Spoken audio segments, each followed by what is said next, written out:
పవిత్రాత్మ సహవాసము మీ అందరితో ఉండునుగాక.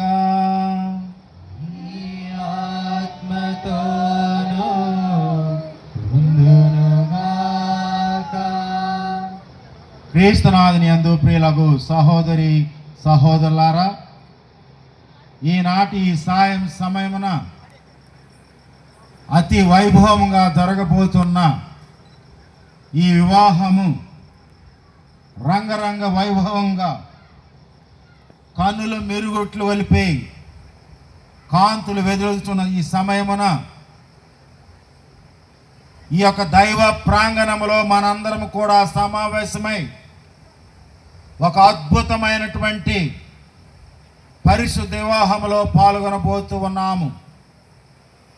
మూకిరి లూర్దమ్మ మనవడు, మూకిరి జానబాబు ఆశీర్వాదముల కుమారుడు,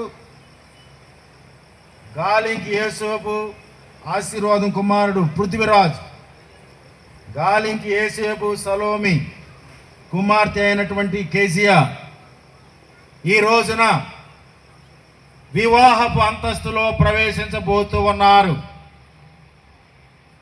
నూతన వధూవరులను దేవుడు ఆశీర్వదించి బలపరచాలని మనందరం కూడా ప్రార్థన చేద్దాం. క్రైస్తవ వివాహము శాశ్వతమైనటువంటి వివాహము. క్రైస్తవ వివాహము కలకాలం ఉండే వివాహము. క్రైస్తవ వివాహము అతి పవిత్రమైన పావనమైనటువంటి దివ్య సంస్కారము. అటువంటి ప్రాచీనమైనటువంటి ఈ యొక్క సంస్కారములో మన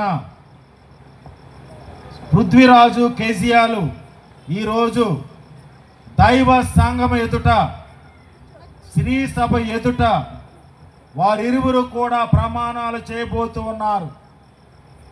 వివాహ అంతస్తులో ప్రవేశించబోతున్నటువంటి పృథ్వీరాజు కేసియాలను దేవుడు దండిగా మెండుగా దీవించాలని, వారి వివాహము కలకాలము శాశ్వతముగా దేవుని యొక్క అండదండలతో ముందుకు వెళ్ళాలని, వారిరువురు కూడా ప్రేమ బంధములో కొనసాగాలని దేవుడు ఏర్పరిచినటువంటి ఈ వివాహము వారిరువురు అద్భుతముగా జీవించేలాగున మనందరం కూడా కోరుకుందాం, ప్రార్థన చేద్దాం.